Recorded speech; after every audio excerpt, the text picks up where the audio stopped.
Hi, mermaid junkies. How are you? I love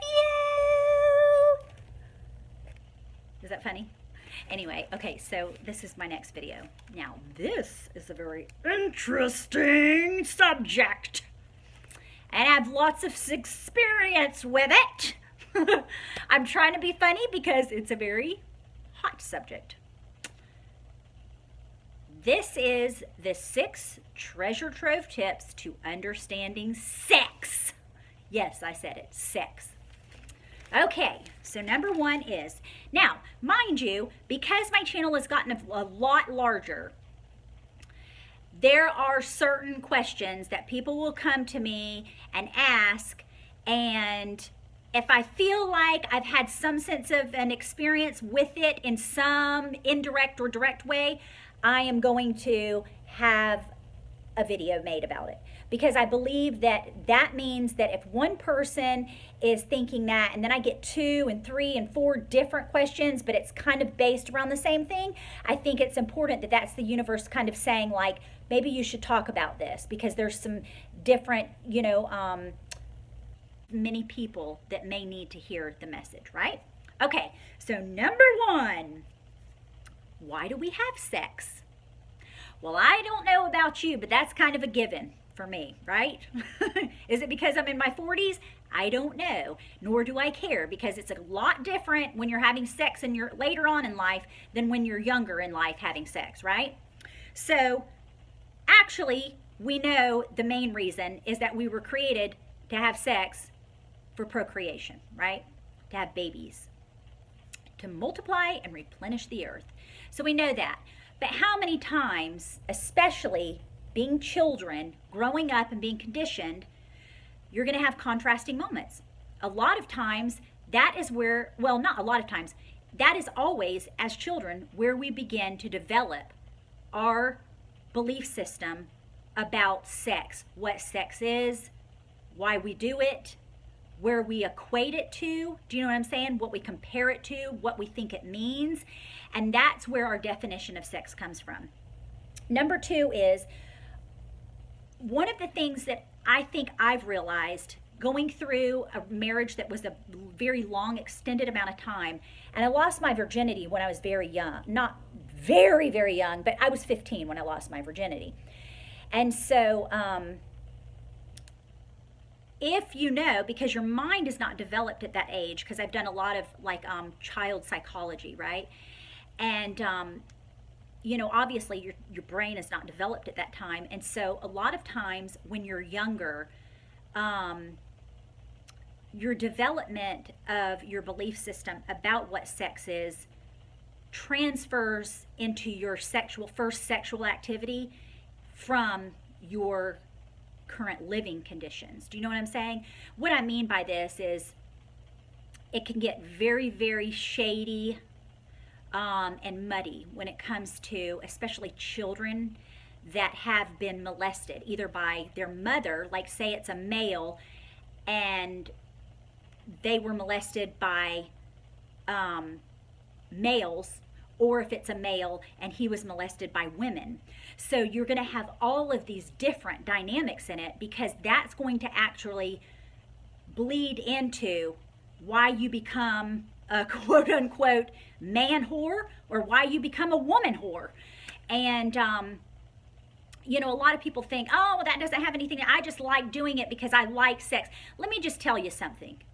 As much as I've studied things, and that might be true, you have a high desire for sex, but most of the time it's not the act of sex that's doing it, it's the intimacy with it that you're trying to fulfill.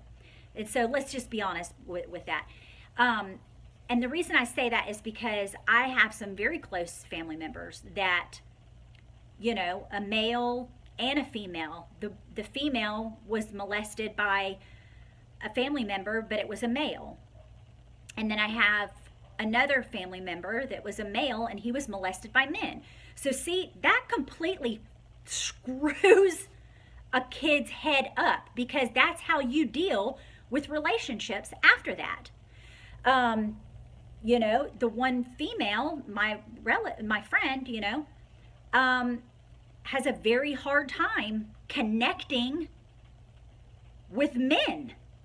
Even though she's with men and she loves the men she's with, there's a disconnection there because there's a lack of trust. And until you can gain that internal trust within yourself, you are never going to be able to trust other people, especially someone else in a relationship. And that's the reason, is that there's nothing wrong with you at all, because you were molested. But it does, and that's another thing that I want to clarify, is that,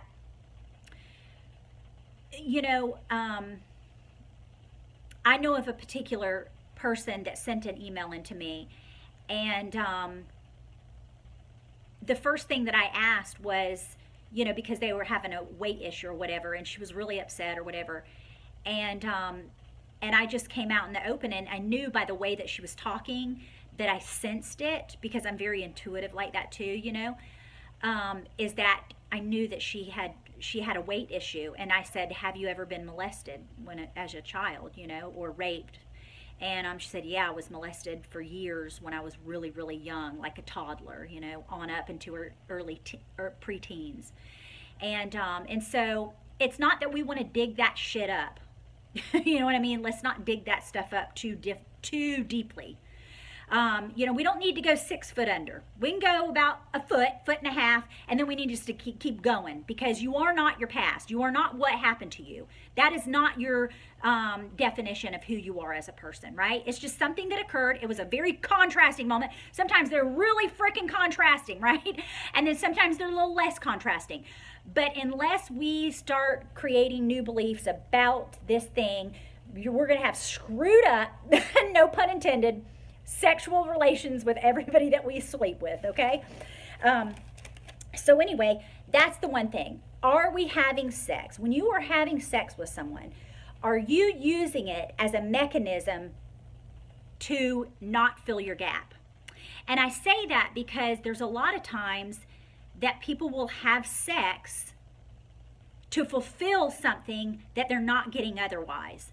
But because there's that connection, you can't get closer than sex. Let's just admit it, right? Is that a lot of times people will use sex as an instrument or as like a vice for not getting in touch with their internal being, their inner being. And it could become an act, it's just an act. There's no emotions anyway, you've closed off. But you're trying to fulfill a need, and you're trying to fill that gap within yourself, and it's never gonna, it's a hollow shell-like corpse of a existence. It's never, you can't have sex enough with people if you're not loving yourself and you're not getting in touch with that. But so many people have become so mechanical, and they will just F anything that walks. And it's not because they're doing it because they're emotionally tied to you or anything. You know what I'm saying? And there's people that you're in a relationship with, in a marriage with, and they could just be banging your brains out, and there's nothing there, okay? So let's remember that when you are having sex and you decide that you want to have sex, get in touch again with your emotions and your feelings. Are you doing it because you're really in the mood and you're really loving this person and you want to connect with him on a different, whole nother level, a whole different sphere? Or are you doing it because it's habit? Are you doing it because you feel guilty? Are you doing it because the other person wants you to do it and you're really not into it? And it's just like, I'll just do it just to get them away from me kind of thing. Why are you doing it? Because if you're not doing it for the right reasons, you really shouldn't do it. And that's kind of difficult for some people, because if you've been doing something for so long and that's how you have been, we need to start creating a new belief system. Like, sex may be not exactly what you have defined it as. And a lot of times I will say that once again, that's a very, number 3 is are you equating sex with love? Because especially when children are molested, they get very, you think that that's what love is, because your mind is so messed up and you don't understand how to, because as children, we don't understand how to properly we don't understand how to properly channel that into understanding that's not love. Like, but you're using that as a way, because it's so intimate with, like, especially children, right? Is that these grown people that you trust, right? As a child, you trust these people and you love these people. And then, so when you do something like that, you think that's what love is, and it's not. I mean, but I'm not here to be angry and judge that other person either. Like, you know, the molester, because that doesn't help the situation either. Being angry and upset, you know, because you want to be angry and upset at somebody because you were violated, right? But that doesn't help, because you know what? Most times, 9 times out of 10, they were probably the same freaking thing was done to them.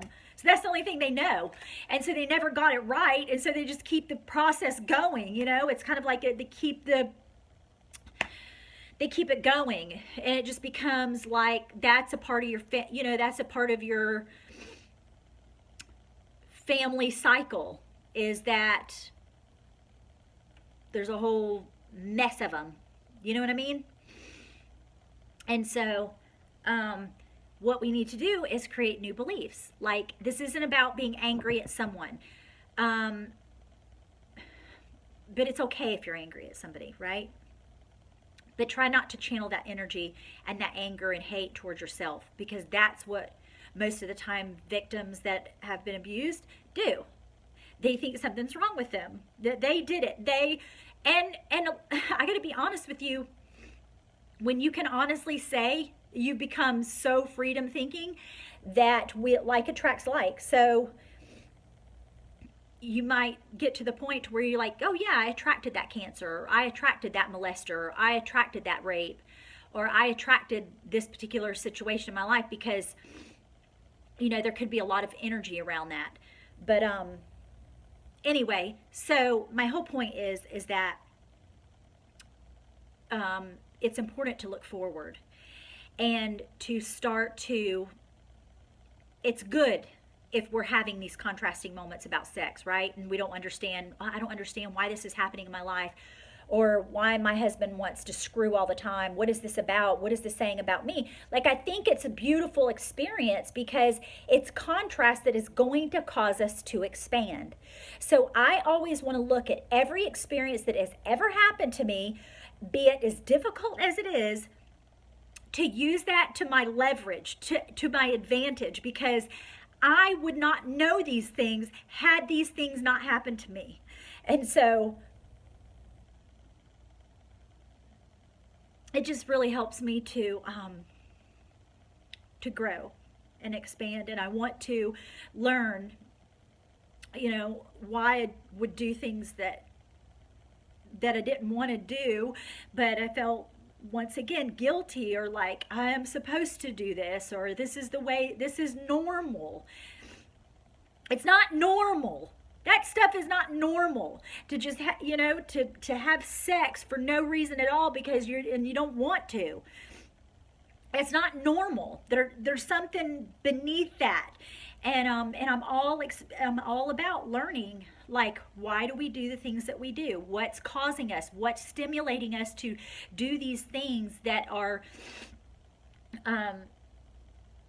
like I'm saying, like about sex, like, understanding why we have sex, or why we don't have sex, or why we look at sex in a negative connotation, I mean, I grew up and like, sex used to be like a naughty word. And so, because sometimes in life, like, I had become so closed off in my teen years, just closed off. Like, I was just like afraid to say that I enjoyed it. Like, I don't know how to enjoy it or whatever. Like, this is really, really like real personal shit. But you know what? I mean, you can't relate to me if I'm not being personal and sharing myself with you. So anyway, it's all for creating expansion in the world and inspiring others and loving ourselves unconditionally and understanding like what's wrong with them, you know, like there's nothing wrong with me, but so many times I always thought something was wrong with me. But it was just because I had this belief system like, no, no, no, no, no, I don't, that's not, you know, I mean, like the definition of sex gets so it gets so messed up. And people do it for so many, people do it in different ways or don't do it in different ways, like because they're trying to fulfill a need within them. And so I wanted to get to the point to where I actually enjoyed sex. Like I didn't feel guilty about enjoying it either, but I just didn't know how to not be like a machine. Does that sound horrible? Like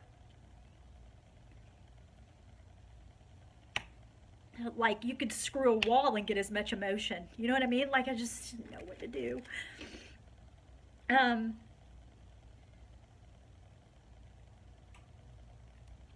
Anyway, so the reason for this video is that I just wanted you to start taking a different look at, you know, why are you attracting what you're attracting? Does your husband want to have tons of sex with you?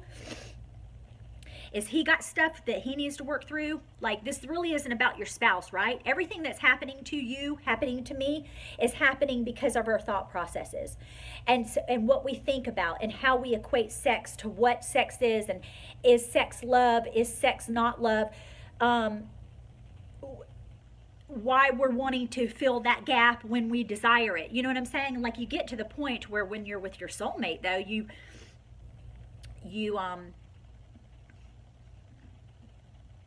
know, now that I'm with my soulmate and I've had so much of an awakening through my transformational journey, that I recognized, you know, probably I recognized this about 2 years ago when I started understanding like, wow, I really do enjoy sex, like for the right reasons, right? It's like your minds and your hearts connect on a deep, deep level.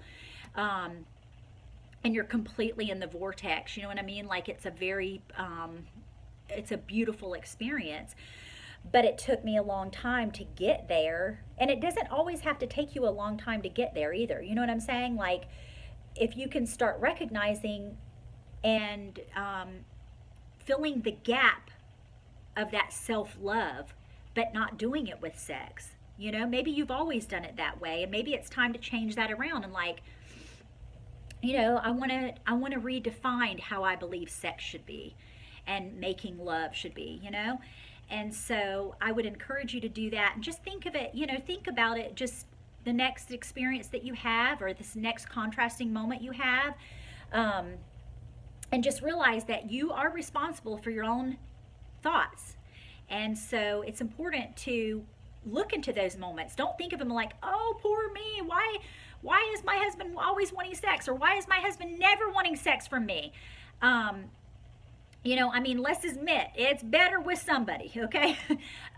But what you want to do is get to the point to where you know very definitively what sex means to you and how you equate that. And if you filled your own self-love gap, you will be on the right road to it being a beautiful, beautiful experience. No matter what you've experienced, you know, even if you've experienced, you know, really terrible childhood things and that was your belief system, but we're going to create new belief systems, right? Because I'm all into expansion and I'm all into learning from our experiences, and those are the best, those are the only way that we can learn, right? If we didn't have these experiences, how are we going to know?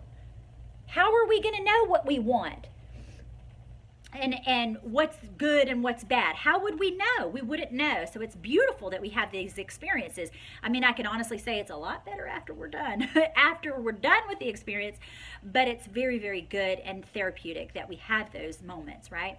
So I hope this served you, and as always, I'm yours until my next swim. Ciao.